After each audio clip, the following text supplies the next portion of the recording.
Assalamualaikum warahmatullahi wabarakatuh. Bertemu lagi dengan aku Mili Umri dan tentu masih di channel Mr. Mili. Nah, pada kesempatan ini ada informasi terbaru dari instansi Kemenkumham atau Kementerian Hukum dan Asasi Manusia terkait dengan penerimaan dari sekolah kedinasan yang nantinya akan menjadi taruna dan juga taruni pada instansi Kemenkumham, yakni Politeknik Ilmu Pemasyarakatan atau Poltekip dan juga Politeknik Ilmu Imigrasi atau Poltekim. Nah, bagaimana persyaratan, kemudian tahapan dan ketentuannya apa saja? Langsung kita akan bahas di video ini. Jadi pastikan kalian tonton video ini sampai tuntas agar informasi yang aku sampaikan ini tidak salah atau saat kalian melaksanakan pendaftaran kalian tidak bingung lagi. Nah, informasi penerimaan ini bermula dari unggahan atau postingan Instagram resmi dari Kemenpan RB yakni terkait dengan pendaftaran atau pembukaan pendaftaran sekolah kedinasan tahun 2023. Nah, salah satunya di antara 8 sekolah kedinasan ini ada instansi Kemenkumham yang membutuhkan sebanyak 525 kebutuhan dengan membuka 2 politeknik atau sekolah kedinasannya, yakni Poltekip atau Politeknik Ilmu Pemasyarakatan dan juga Poltekim atau Politeknik Imigrasi. Nah, berbeda antara Poltekip dan Poltekim ini ya. Kalau Poltekip itu ke pemasyarakatan atau ilmu pemasyarakatan yang nanti bisa bekerja di lapas, rutan atau mungkin di bidang pengamanan pemasyarakatan atau divisi pemasyarakatan. Tetapi kalau Politeknik Ilmu Imigrasi ini nanti lulusannya akan bekerja di kantor keimigrasian atau di bidang keimigrasian. Jadi berbeda ya. Ada teman-teman yang masih bingung antara Poltekip dan juga Poltekim ini. Nah, kemudian kita lihat pengumuman terkait dengan penerimaan sekolah kedinasan untuk instansi Kemenkumham ini, yakni tertuang dalam nomor surat keputusan KP 0204-185 tentang seleksi calon taruna dan juga taruni Politeknik Imigrasi atau Poltekim dan Politeknik Ilmu Pemasyarakatan atau Poltekip instansi Kementerian Hukum dan Asasi Manusia.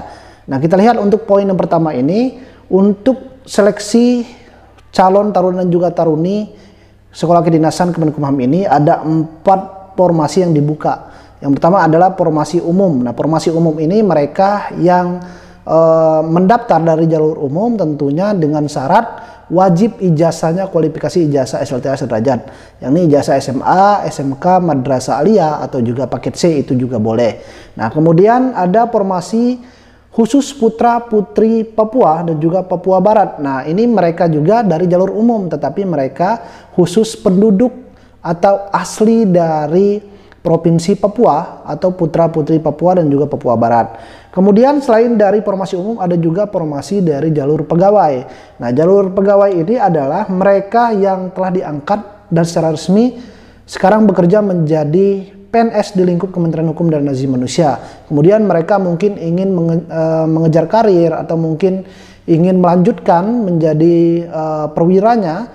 Mereka bisa mengikuti sekolah kedinasan ini juga dari jalur pegawai. Jadi jalur pegawai ini maksudnya mereka yang ikut CPNS Polsuspas sebelumnya, kemudian mereka ingin mengikuti lagi sekolah kedinasannya menjadi taruna juga taruni. Jadi mereka ada kuota khusus, tetapi mungkin kuotanya ini tidak terlalu banyak. Nanti kita lihat berapa kuotanya.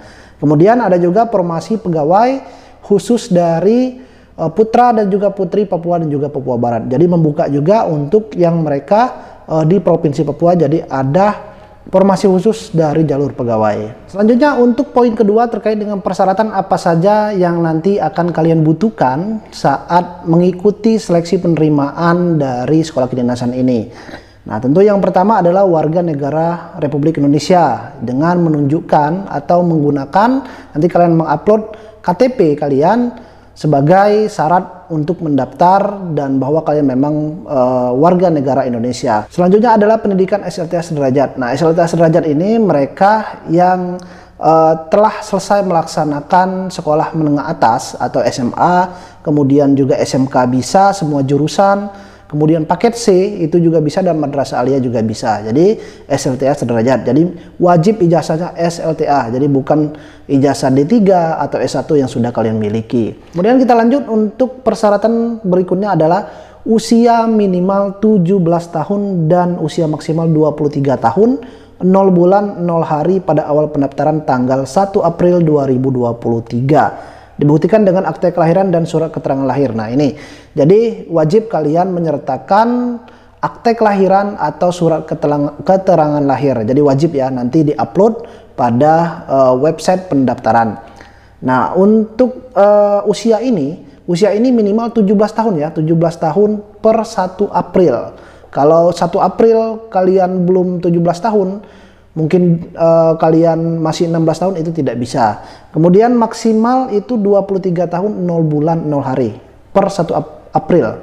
Nah ini maksudnya bagaimana? Maksudnya saat kalian mendaftar tanggal 1 April itu kalian 23 tahun umur kalian, 0 bulan 0 hari.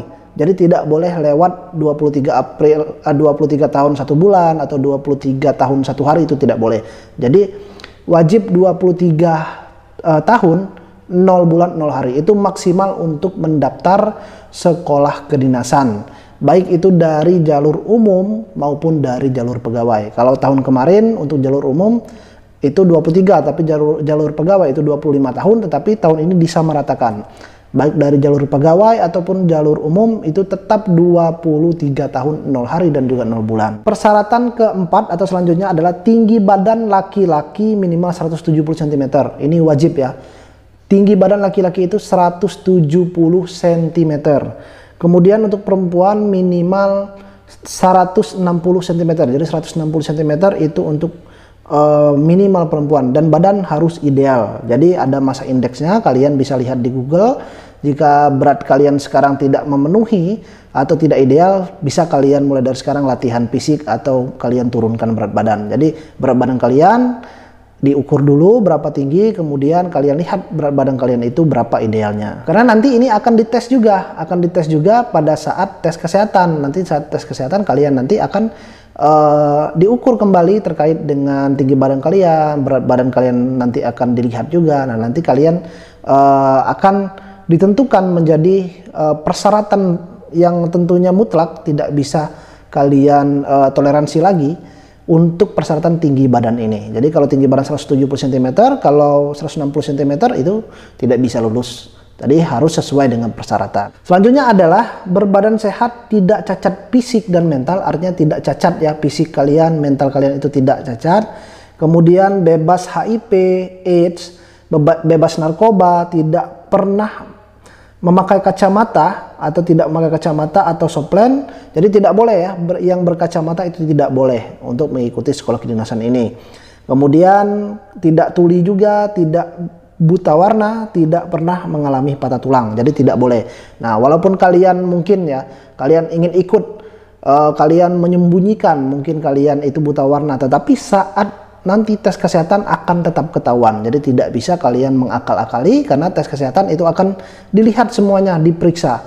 Mulai dari kepala kalian sampai ujung kaki kalian akan diperiksa, termasuk dengan buta warna tadi. Jadi kalian pastikan jika memang kalian mengalami kendala-kendala, keluhan terkait dengan fisik dan mental kalian, kalian mungkin masih bisa mensiasati mulai dari sekarang. Tetapi jika memang hal tersebut tidak bisa kalian siasati lagi, ya otomatis kalian mungkin bisa ikut di CPNS. Jadi tidak untuk sekolah kedinasan. Nah untuk video terkait dengan tes kesehatan ini sudah aku buat, silakan kalian bisa tonton lengkap di sana pembahasannya. Semoga apa yang dijelaskan di sana kalian bisa memahami. Kemudian nomor 6, laki-laki tidak boleh bertato. Jadi tidak boleh bertato ya, tidak ada bekas tato. Jadi tidak boleh tato dan bekas tato juga. Tidak memiliki tindik dan juga bebas dari tindik di telinga. Jadi bekas tindik itu tidak boleh. Kemudian untuk perempuan, itu perempuan tidak bertato dan bekas tato, tidak memiliki tindik dan bekas tindik pada anggota badan lainnya. Jadi tidak ada tindik, bekas tindik.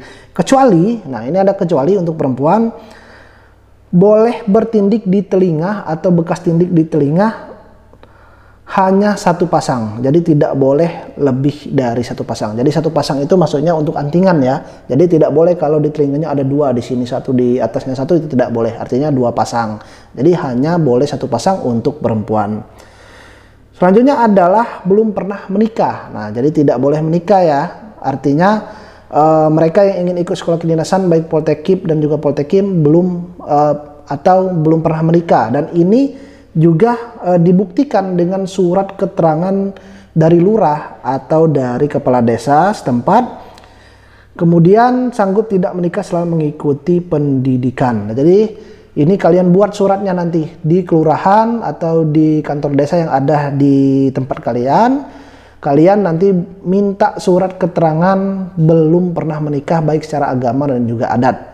Dan juga kalian nanti sanggup bahwa di surat keterangan tersebut kalian juga dituliskan atau dicantumkan sanggup tidak menikah selama mengikuti pendidikan. Karena pendidikan untuk Poltekim dan juga Poltekim ini kurang lebih sekitar 4 tahun. Jadi kalian memang bebas seluruhnya, bebas mulai dari penyakit fisik dan juga mental, kemudian bebas juga dari sejarah ikatan atau secara ikatan pernikahan itu kalian tidak dibolehkan untuk menikah baik secara agama dan juga adat. Kemudian nomor 9, bagi perempuan belum pernah melahirkan dan bagi laki-laki belum pernah memiliki anak biologis. Nah ini tidak ya, dalam artian mungkin ya, karena ada lahir di luar nikah, tidak nikah dan sebagainya. Nah itu jika ketahuan maka akan didiskualifikasi. Jadi tidak boleh untuk mereka yang memiliki anak secara biologis atau pernah melahirkan untuk perempuan. Dan nomor 10 adalah bersedia ditempatkan pada unit pelaksana teknik UPT Imigrasi dan Pemasyarakatan seluruh wilayah Indonesia. Nah artinya setelah nanti tamat pendidikan menjadi taruna dan juga taruni Poltekim atau Poltekim, maka kalian akan ditempatkan di seluruh Indonesia. Nah ini kalian harus siap. Nomor 11 adalah tidak sedang menjalani ikatan dinas pekerjaan dengan instansi atau perusahaan lain. Nah ini maksudnya kalian tidak sedang mengikuti ikatan dinas di sekolah kedinasan lain. Mungkin kalian sudah daftar instansi IPDN, tapi kalian ingin juga ikut Poltekim, itu tidak bisa ya. Jadi tidak boleh atau tidak sedang menjalani ikatan dinas.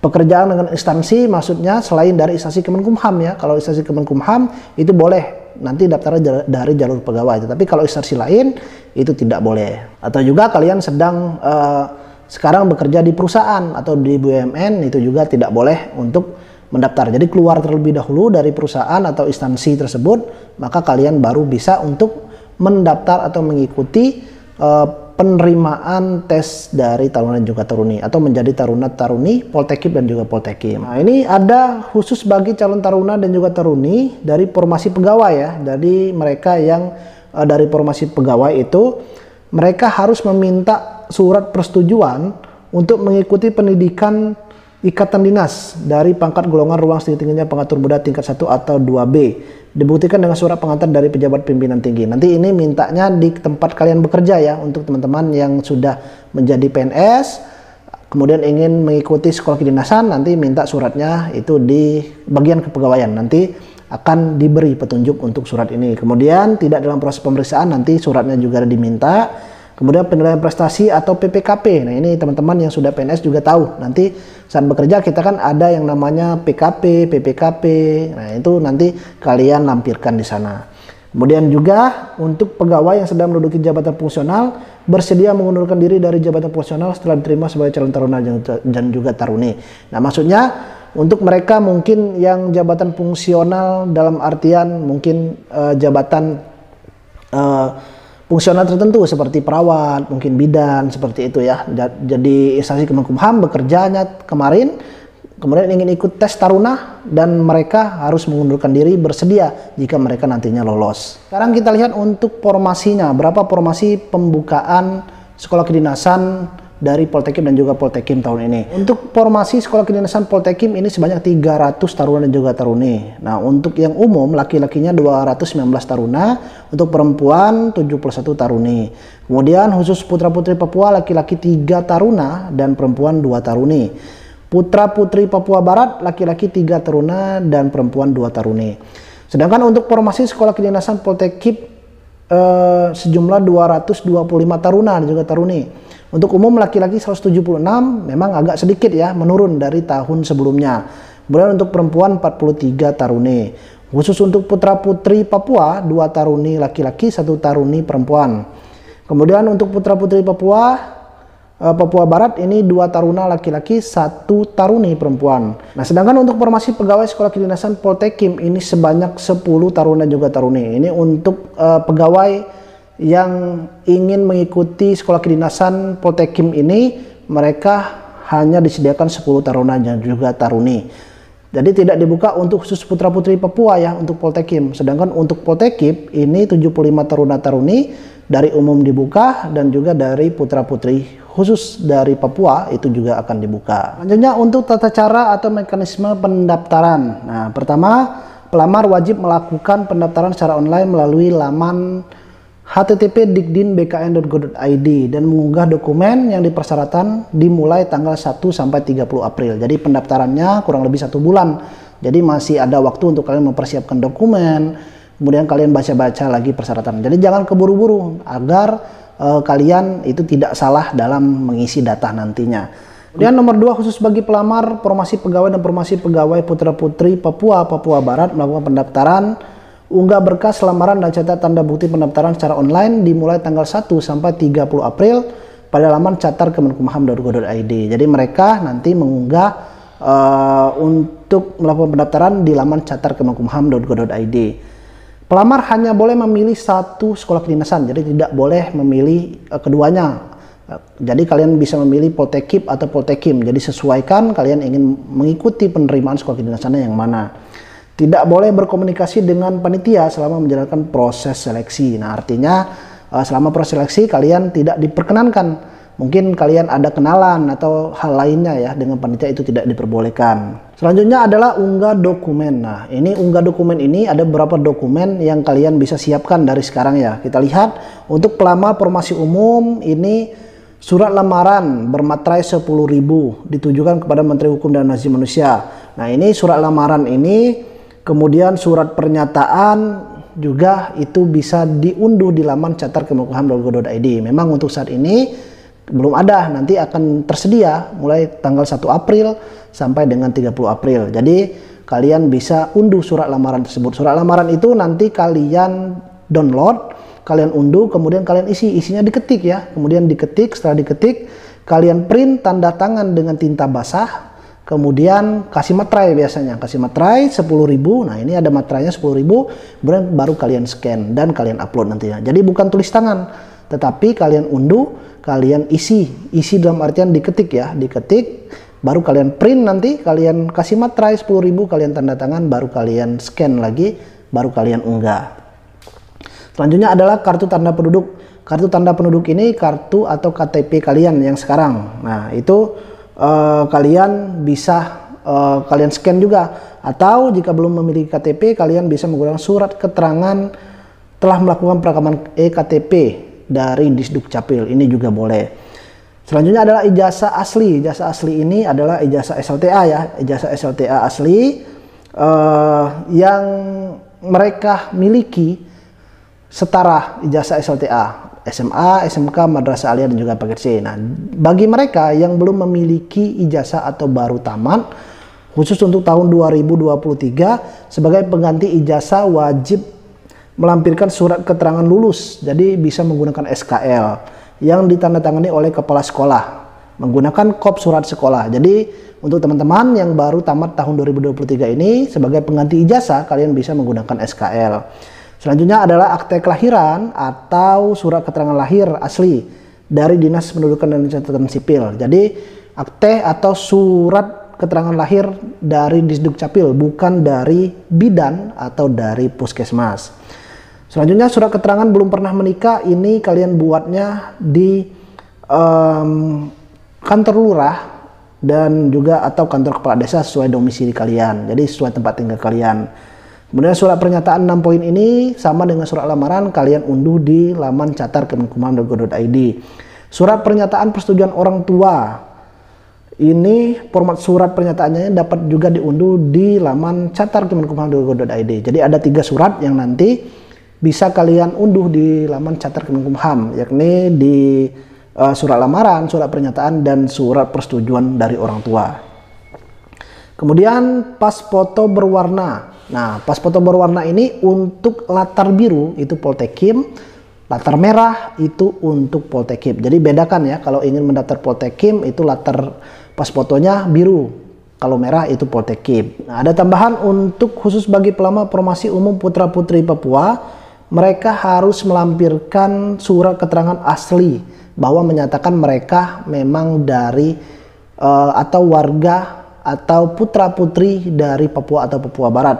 Bisa dari kantor kelurahan, kepala desa, atau kepala suku, ketua, atau anggota Majelis Rakyat Papua atau MPR yang menerangkan bahwa pelamar asli memang dari Papua atau Papua Barat. Kemudian seluruh dokumen ini diunggah dan di-scan. Jadi kalian unggah pada laman Dikdin tadi, kemudian di-scan ya. Jadi tidak ada yang namanya fotokopi lagi. Semua berkas asli dan wajib kalian unggah. Ini ada tambahan untuk mereka dari jalur pegawai, mereka harus melampirkan surat keterangan tidak dalam proses pemeriksaan, nanti minta di bagian kepegawaian, Kemudian SK CPNS, SK PNS, SK pangkat terakhir, PPKP, kemudian yang 2021 dan juga 2022 yang diunggah atau diupdate pada aplikasi Simpek masing-masing. Jadi ini untuk teman-teman yang ingin melamar sekolah kedinasan dari jalur pegawai. Kemudian penilaian prestasi kinerja atau PPKP, dan sama semua berkas itu di-scan dalam bentuk yang asli. Jadi itu ya, jadi itu untuk beberapa persyaratan. Jadi kalau kita lihat di persyaratan ini tidak diminta terkait dengan nilai minimal ijazah. Jadi tidak ada nilai minimal ijazah yang diminta untuk mengikuti sekolah kedinasan Poltekkip dan juga Poltekkip ini. Jadi berapapun nilai ijazah kalian itu silakan, jadi tidak ada minimal harus nilai ijazahnya berapa. Nah, untuk kuota dari penerimaan Poltekkip dan juga Poltekkip ini kuotanya nasional ya, jadi digabung semua provinsi, semua peserta dari masing-masing provinsi itu digabungkan kuotanya nasional, jadi tidak ada pembagian kuota per daerah, mungkin per provinsi itu tidak ada, provinsi A misalnya 20 orang itu tidak ada, jadi kuotanya nasional, seluruh baik rankingan dari rankingan SKDCAT, rankingan mungkin nanti Semapta, kesehatan sampai rankingan akhir itu kuotanya nasional. Jadi kalian saingannya itu seluruh Indonesia, tidak per wilayah, per provinsi atau per daerah. Jadi kuotanya saingannya tetap saingan nasional. Nah, adapun tahapan seleksi dari Poltekkip dan juga Poltekkip ini, yang pertama kalian adalah mendaftar ya melalui laman dikdin.bkn.go.id, kemudian kalian memverifikasi berkas unggah atau nanti kalian mengunggah dokumen dan memverifikasi. Nah, setelah selesai kalian dinyatakan lulus pada tahapan pendaftaran online ini atau tahapan seleksi administrasi ini, kalian nanti akan lanjut ke tahapan berikutnya adalah tahapan SKDCAT. Nah, tahapan SKDCAT ini sekali lagi sama ya. Untuk Poltekkip dan juga Poltekkip itu SKDCAT yang sama seperti formasi PNS. Jadi tesnya tetap sama. Kemudian tahapan seleksi lanjutan ini jika kalian lulus dari SKDCAT akan masuk ke tahapan lanjutan. Tahapan lanjutan ini meliputi tahapan psikotes, kemudian kesehatan, kemudian kesemaptaan, dan terakhir tahapan seleksi wawancara, pengamatan fisik, dan keterampilan. Jadi untuk yang pertama ini, kalau tahun kemarin itu psikotes itu bagian ketiga ya, kalau nggak salah ketiga atau kedua pada tahapan seleksi lanjutan. Tetapi pada tahun ini seleksi psikotes itu akan dimulai pada tahapan pertama sekali. Jadi psikotes dulu, kemudian dilanjut dengan kesehatan, kemudian kesemaptaan, dan terakhir seleksi wawancara, pengamatan fisik, dan keterampilan. Nah, ini yang jadi pertanyaan teman-teman semuanya. Untuk tempat tes ini, kalau tahun kemarin karena ada masa COVID, itu tidak bisa dilaksanakan di pusat ya. Jadi dilaksanakan di daerah masing-masing atau di Kanwil provinsi masing-masing. Kalau kalian dari provinsi Sumatera Selatan berarti di Kanwil Sumsel. Tetapi kita tidak tahu ya tahun ini karena COVID juga kan sekarang sudah reda dan kita juga tidak ada pembatasan yang seperti masker dan juga tidak ada yang namanya mungkin kasus corona itu ada ya, tetapi tidak semarak dan booming ya tahun-tahun sebelumnya. Nah, kemungkinan ini tahapan tesnya akan balik lagi ke ibu kota atau ke pusat ya, ke Jakarta. Jadi tesnya seluruh tahapan mulai dari tahapan SKDCAT sampai tahapan lanjutan, kecuali pendaftaran online ya. Kalau pendaftaran online itu tetap bisa kalian laksanakan dimanapun.